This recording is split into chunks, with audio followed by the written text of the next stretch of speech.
Je m'appelle Christophe Thibault. Je fais dans l'Agile depuis 2001. Et ceci est une présentation de mes observations sur ce qui se passe avec le développement de logiciels, ce qui s'est passé ces 20 dernières années, on va dire, et ce qui pourrait se passer ces 20 prochaines années. Okay. Donc, il y a 3 idées qui sont en train de tout changer dans le développement logiciel. On est passé des méthodes prédictives aux méthodes réactives. C'est-à-dire que les méthodes prédictives ont pratiquement disparu dans beaucoup de domaines du développement logiciel au profit des méthodes réactives. Et dans le même moment, on s'est aperçu, enfin, on a un phénomène qui est, comme dit l'autre, le logiciel mange le monde. Okay. Donc on a de plus en plus de logiciels et on fait de plus en plus de logiciels. Et donc maintenant on sait tous, c'est l'Agile qui a gagné. Okay. Et en fait, en termes de management, et surtout management de projet, management d'équipe de développement, on est passé peu à peu d'une gestion des ressources à une gestion de flux. Et on est passé de l'ère du document livrable à l'ère de la conversation. Et ce que je veux décrire, c'est ce passage de l'ère du document livrable à l'ère de la conversation. Si vous vous souvenez du manifeste Agile, le manifeste Agile dit on valorise les individus et leurs interactions avant le process et les outils. Et le manifeste également dit un des principes, c'est qu'une conception est bien mieux faite à plusieurs devant un tableau blanc. Et les meilleures conceptions sont réalisées par des équipes auto-organisées. Donc le manifeste Agile est déjà une manifestation de ce changement que je décris dans cette présentation. Alors l'ère du livrable, vous ne l'avez peut-être pas connue si vous êtes très jeune. Moi, je l'ai connue. Et l'ère du livrable, c'est une ère dans laquelle on définit un projet comme étant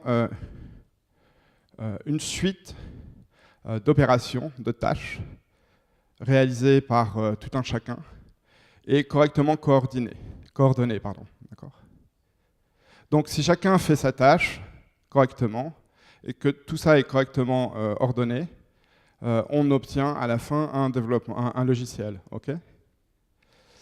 Et donc c'est essentiellement une ère dans laquelle un projet de logiciel, ça consiste à se passer des livrables d'un poste à l'autre. Okay. Alors cette ère du livrable, peut-être certains la connaissent pas, certains la connaissent, l'ont connue et d'autres la connaissent encore. Okay. Et cette ère du livrable, elle se manifeste par trois mythes. Le premier mythe, c'est le mythe de la traduction. Ce mythe, que j'énoncerai ainsi, développer un logiciel, c'est traduire des exigences utilisateurs en programme exécutable. Okay. Ce mythe, il est encore très présent. Okay. Et si on y réfléchit un peu, c'est pas étonnant que ce mythe ait été forgé à une époque où, d'abord, l'informatique, c'était souvent automatiser des tâches déjà existantes, donc relativement bien définies, et où l'informatique découvrait encore, je dirais, ses outils de base. Okay. Le deuxième mythe, et celui-là, je crois que tout le monde le connaît encore, c'est le mythe du mois homme. Le mythe du mois homme s'énonce ainsi: le travail de 9 personnes en un mois est grosso modo équivalent au travail de 1 personne en 9 mois. Et son corollaire, si tu manques de temps, ajoute des ressources. Alors, qui a déjà vécu le mythe du mois homme? Ah ouais. Il est bien connu, le mythe du mois homme. Alors, ce mythe a été débunké, comme disent les anglo-saxons, pas plus tôt qu'en 1975, par Fred Brooks, qui a dit, et c'est connu comme étant la loi de Brooks, si vous ajoutez des personnes à un projet en retard, il est encore plus en retard. Alors, c'est justement ça un mythe. Hein. Ça résiste à ce qu'on apprend en 1975. Okay. Le troisième mythe, les plus vieux d'entre nous le connaissent sûrement, les plus jeunes peut-être moins, c'est le mythe de la cascade. D'accord ? C'est-à-dire en enchaînant une suite de tâches bien précises, chacune produisant des livrables, on obtient à la fin un logiciel. Alors bien sûr, c'est un mythe. La personne qui a élaboré le cycle de gestion de projet en cascade, Winston Royce, a écrit à propos de ce cycle, bien que je crois dans le concept que j'ai expliqué ci-dessus, son implémentation peut constituer un risque, est une invitation au risque. Alors, quand j'ai commencé à travailler, ce mythe de la cascade, il était présent. Alors, ce n'était pas un schéma aussi précis, mais je me souviens d'un schéma qui était un peu analogique dans l'entreprise où je travaillais, où il y avait une espèce de train avec une vingtaine de wagons, chaque wagon représentant une phase, d'accord ? Alors, on passait d'un wagon à l'autre dans le train, de la gauche vers la droite et du haut vers le bas, mais il n'était pas question de remonter un wagon. Mais c'était déjà bien présent. Donc, avec ces trois mythes, vous connaissez peut-être ce dessin, on est dans un modèle de cycle de développement où on dit, bon, chacun va s'occuper d'une partie du boulot, chacun va avoir ses livrables, qu'est-ce qui pourrait clocher ? Alors, la première fois que j'ai rencontré ce dessin, il n'était pas aussi coloré. Alors, évidemment, je n'ai pas eu la version numérique. C'était une photocopie de photocopie qui circulait dans les bureaux. Alors, elle faisait rire tout le monde parce que c'était la contraposée exacte du mythe de la cascade qui était affiché sur les murs. D'accord ? Donc tout le monde connaît ce dessin-là. Mais en fait, s'il fallait un titre à ce dessin, c'est ce que dans l'industrie on appelle du gâchis. Vous êtes d'accord ? Alors, je dis, ma thèse, c'est que l'ère du document livrable fait peu à peu place à l'ère de la conversation. Alors, il y a trois idées que je ne vais pas plus tarder à vous présenter qui sont porteuses, qui sont les piliers de l'ère de la conversation pour moi. Et la première, c'est User Story. Donc l'idée User Story s'énonce ainsi: décrit par un résultat concret ce que t'attends de la collaboration qui va venir pour créer une fonctionnalité et ajouter une fonctionnalité dans le logiciel. Une description succincte d'un résultat concret. D'accord ? Autrement dit, une user story n'est pas une spécification. Qui, dans cette salle, rédige ou a affaire dans son travail à des user stories rédigées ? Une user story n'est pas une spécification, parce que spécifier, ça veut dire décrire en détail. Or, le propos de la user story, justement, c'est de passer les détails. Et pourquoi on se passe des détails ? Parce que les détails, on verra ensemble. Okay ? Vous connaissez peut-être la formule des 3 C de Ron Jeffries. Une user story, c'est une carte pour une conversation qui mènera à une confirmation. Donc l'idée là qui est centrale dans user story, c'est de faire un feedback plus fréquent et plus fiable que de produire de longs documents livrables pour les passer au rôle ou aux personnes voisines dans le process. La deuxième idée centrale de l'ère de la conversation, c'est test first. Ça consiste encore une fois à dire, décrit par un résultat concret, cette fois-ci même possiblement programmé, un résultat de programme que tu peux vérifier automatiquement, décrit par un résultat concret ce que tu cherches à obtenir dans le prochain step de programmation. D'accord ? Tout le monde connaît TDD. Qui pratique TDD ? Je vois que c'est encore la minorité. Qui pratique ATDD, Acceptance Test Driven Development? Qui pratique BDD? Ok. L'idée est la même. L'idée, c'est de dire, on va décrire concrètement, c'est-à-dire dans le logiciel même, plutôt que par une description formelle documentée sur du papier, on va décrire ce qu'on veut obtenir et ensuite on va l'obtenir. Ok. La troisième idée centrale, qui vient, je dirais, à l'échelle de ma présentation, qui vient tout juste d'être présentée comme telle, disons il y a 3 ou 4 ans peut-être. C'est l'idée qui s'appelle Driver Navigator. Qui connaît cette idée? OK. Donc Driver Navigator s'énonce ainsi. Pour entrer dans l'ordinateur, l'idée d'une personne doit passer entre les mains d'une autre personne.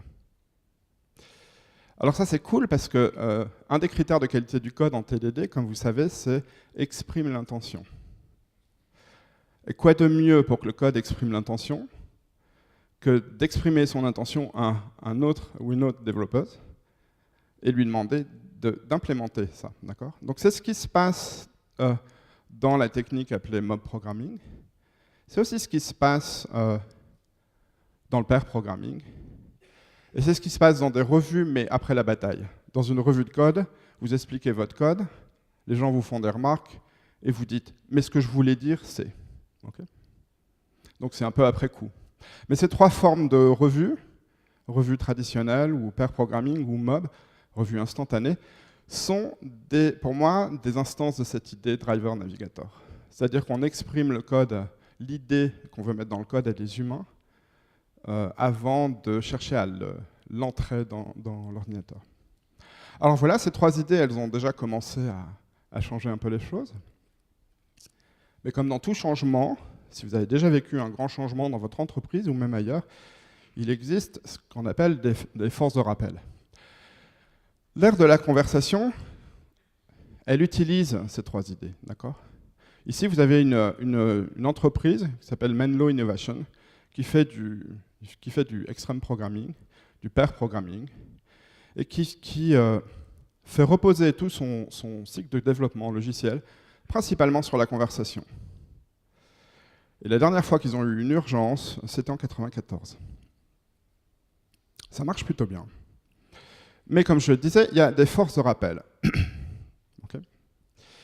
Pourquoi il y a des forces de rappel? À mon avis, et c'est juste mon opinion, c'est que les changements technologiques et les gens qui portent ces changements technologiques sont toujours un peu en avance sur la culture. La première fois que j'ai vu parler quelqu'un tout seul dans le couloir, j'ai cru qu'il avait un malaise ou qu'il avait une hallucination. En fait, il était simplement avec son téléphone et une oreillette, il était en train de parler à quelqu'un. Ça m'a surpris, mais c'était assez tôt pour que ça me surprenne. Mais il y a des forces de rappel, ok? Donc j'en ai trouvé 3, vous les avez peut-être rencontrées aussi, il y en a peut-être d'autres. La première, c'est que on a besoin des conversations pour apprendre, ok? Mais l'entreprise, elle n'a pas besoin d'apprendre, principalement, elle a besoin de faire, ok? Donc c'est difficile parce que l'apprentissage d'une équipe, c'est quelque chose de plus difficile à mesurer que, disons, le nombre de lignes de code, ou le nombre de jours hommes facturés, ou bien le nombre de stories qui passent ces tests, ou bien la vélocité. C'est plus difficile, mais c'est dommage parce que c'est pourtant de ça qu'il s'agit en fait. Mon idée, c'est que le développement de logiciels n'est pas un savoir-faire, c'est un savoir-apprendre avant tout. Vous pouvez développer un savoir-faire dans le développement de logiciels, et vous pouvez le raffiner jusqu'au moment où ce que vous avez appris est dépassé. D'accord ? Donc en COBOL, ça a mis peut-être 10 ans, 15 ans. En JavaScript, ça met 6 semaines. Okay. Donc on est bien sur un savoir-apprendre et pas un savoir-faire. Une deuxième force de rappel, c'est que dans l'entreprise, ma sécurité prime sur mes résultats. Okay. Pour apprendre, j'ai besoin de faire des erreurs. Vous ne pouvez pas apprendre quelque chose si vous ne faites pas d'erreurs, c'est impossible. Pour faire des erreurs, j'ai besoin de sécurité. J'ai besoin de pouvoir dire que j'ai fait une erreur. Donc cette erreur, elle a un coût, évidemment. J'ai besoin de pouvoir être vulnérable, de dire que oui, je fais des erreurs, que je ne sais pas tout. Et le problème, c'est que dans une entreprise, on va dire classique, l'erreur n'est pas vraiment tolérée. Alors, j'ai eu l'occasion de découvrir ça il y a longtemps, mais je trouve maintenant des instances un peu moins simplistes que celle-là, mais celle à laquelle je pense en ce moment, c'est un chef de projet qui nous présente un projet et qui nous dit « on livre le 31 mars ». Ok. Et on lui dit « mais qu'est-ce qui se passe si on ne livre pas le 31 mars ?» Et il nous dit « si on ne livre pas le 31 mars, on est tous morts ». Donc je lui dis, non mais en fait, qu'est-ce qui se passe si on n'arrive pas à livrer le 31 mars? Qu'est-ce qu'on va faire? Je te dis, on est tous morts. Non mais je comprends la métaphore, j'ai pigé l'analogie. Il ne faudrait pas que ça arrive, mais si ça arrivait, est-ce que tu aurais un plan B? J'ai pas de plan B. L'échec n'est pas une option. Qui a déjà entendu l'échec n'est pas une option? Ah ouais, ok. Donc si l'échec n'est pas une option, j'ai pas le droit de me tromper. Donc si j'ai pas le droit de me tromper et que je suis en train de me tromper, ben, je vais revenir à une stature qui me dit non, je me suis pas trompé. Vous avez tous vécu la fin du sprint où un des développeurs dit au PO ouais mais ça c'est pas un bug, ça c'est une demande de changement. Bug, demande de changement, qui l'a déjà eu? Ouais. Ouais, c'est pas un bug, c'est une demande de changement. Bah non, ça peut pas être une demande de changement, c'est naturellement un bug. C'est logique que ça doit se passer comme ça, ce que je te demande. Non, bah non, c'est plutôt une demande de changement. Non, c'est un bug réfléchi. Ouais, bah en tout cas, c'était pas clair. Ouais, c'était pas clair, mais tu t'es engagé dessus quand même. Ouais, etc., etc. Pourquoi je fais ça? Parce que je suis pas en sécurité. C'est pas cool de dire à mon PO, je me suis trompé, faut que j'efface une story. Qui travaille dans un environnement où c'est cool de dire à son PO, je me suis trompé, il faut que j'efface une story? Ça ressemble à 5%. Hein. Ok. Une troisième force de rappel, c'est que on fait plus facilement ce qui est familier que ce qui est confortable. Okay. C'est-à-dire que si je dois apprendre une nouvelle technique, donc je vais apprendre une nouvelle technique, donc je vais faire des erreurs, donc ça ne va pas être confortable, même pour moi. Sans parler de mon PO, de mon chef de projet, de mon manager et de mon bonus à la fin de l'année. Ça ne va pas être confortable pour moi. Donc je préfère faire ce que je connais. Donc à quoi je sais que j'entends une expression de cette force de rappel dans mon travail? Quand quelqu'un me dit « Ouais, ça serait bien de faire des TU là, mais on n'a pas le temps. » Ou bien, ouais, les revues de code, on a essayé, mais ça finissait en débat stérile et on n'a pas le temps de faire des réunions pour les revues de code. Alors qu'on sait tous que qui est d'accord avec l'idée qu'en général, il vaut mieux prévenir que guérir? Ok. On sait qu'il vaut mieux prévenir que guérir. On sait aussi que, par exemple, pour prendre cet exemple, si on met des TU sur un code, on réduit les chances, les risques d'avoir des bugs, et donc on gagne du temps, en fait. Okay. Donc, cette idée, c'est pas une idée, c'est une force, qu'on préfère ce qui est familier à ce qui est facile, elle domine encore l'entreprise. Alors, pourquoi le petit vélo? Parce que je sais plus pourquoi j'ai mis le pédale. Ah si, j'ai appris à faire du vélo quand j'étais petit. Alors, c'était cool parce que comme beaucoup de petits garçons, j'aimais bien ce qui roule. Et donc, je marchais à côté du vélo. J'aimais bien ce vélo qui roulait, mais ça marchait pas bien parce que, évidemment, tout le groupe était en avance sur moi, donc je finissais par m'asseoir et couiner. Et ma sœur venait me voir en disant, l'idée du vélo, c'est de monter dessus. C'est comme ça qu'on roule plus vite. Okay. Et donc, je voulais pas monter dessus parce que c'est casse-gueule, un vélo, pour un gamin de 3 ans ou 4 ans, sans roulette. Ok. C'est pas familier, mais c'est plus confortable. Okay.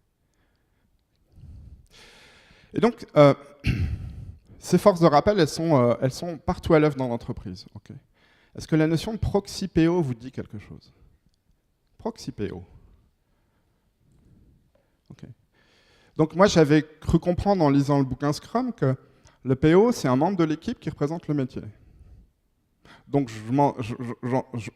je comprends que le proxy PO, c'est un membre de l'équipe qui représente celui qui représente le métier. Okay. Ça nous rappelle un peu l'organisation avec la balançoire, là. Hein. Ça commence un peu, non? Est-ce que vous connaissez les réunions qu'on appelle les Daily Stand-Up Activity Report Meeting? Réunion dans laquelle un chef de projet demande « Qu'est-ce que tu as fait, toi? Qu'est-ce que tu as fait, toi? Toi?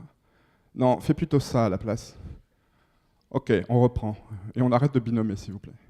Vous avez déjà vécu ça. Quelques-uns ont déjà vécu ça. Vous connaissez la notion de vélocité instantanée? La notion de vélocité individuelle? Ok, donc vous connaissez les forces de rappel. Ok, vous connaissez le pattern mini-forfait.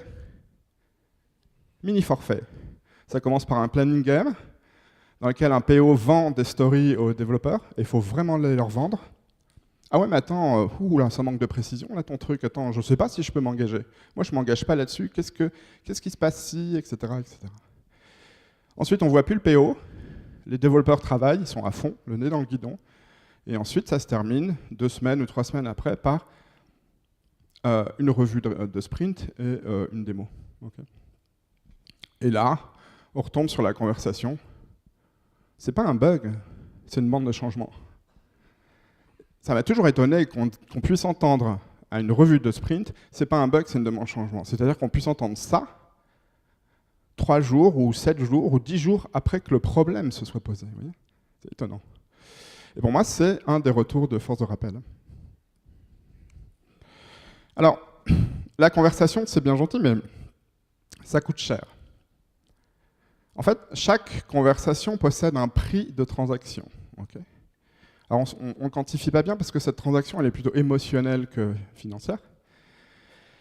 Mais quand il faut que j'aille dire à mon binôme, tu sais quoi, j'y connais rien en Node.js, ou React, en fait, contrairement à ce qu'on a mis sur mon CV pour que je rentre dans votre équipe, j'ai pas 6 mois d'expérience, j'ai 6 jours d'expérience en React. J'osais pas le dire quand j'ai fait l'entretien d'entrée en mission, mais là maintenant, il faut bien que je vous le dise, parce que sinon le projet va pas. Okay. Ça, c'est une conversation qui a un coût de transaction. Ok, faut regarder la personne dans les yeux et dire « j'ai merdé okay. ». Ou bien, autre conversation, mais je t'avais dit qu'il fallait faire comme ça, pourquoi t'as pas fait comme ça okay. Donc, chaque conversation a un coût de transaction, et donc la réaction naturelle, quand on est dans un environnement où on n'a pas besoin d'apprendre, c'est pas ça qui compte, on doit faire. Qu'on est dans un environnement où il est essentiel que je me sente en sécurité et moins essentiel que je produise des résultats. Vous avez déjà entendu l'expression, moi je l'ai entendu quand j'ai commencé à travailler, personne n'a jamais été puni pour avoir choisi IBM. Ouais. Typique d'une conversation où je préserve ma sécurité au détriment des résultats. Donc quand je suis dans un environnement comme ça, mes conversations me coûtent cher émotionnellement. Et donc ma réaction naturelle, c'est de 1, raréfier mes conversations, okay, ou 2, partir en mode ce que je fais pour revenir à l'équilibre émotionnellement. Ce que je fais, ça peut être que je me pose en blâmeur. Ben oui, mais si on n'avait pas Jean-Bernard au code du back-office, on irait peut-être un peu plus vite. Hein. Le mec arrive quand même à 9h45 au lieu de 9h30. Ou bien je me mets en mode victime. Il faut voir les stories qu'on nous envoie. Pas facile. Ou bien je me mets en mode ordinateur. De toute façon, c'est des 0 et des 1. Hein. C'est un bug ou une feature, c'est toujours un truc. Peut-être que c'est une feature et que tu ne le sais pas encore. Genre de truc. N'importe quoi qui me permettra de revenir à ma sécurité émotionnelle.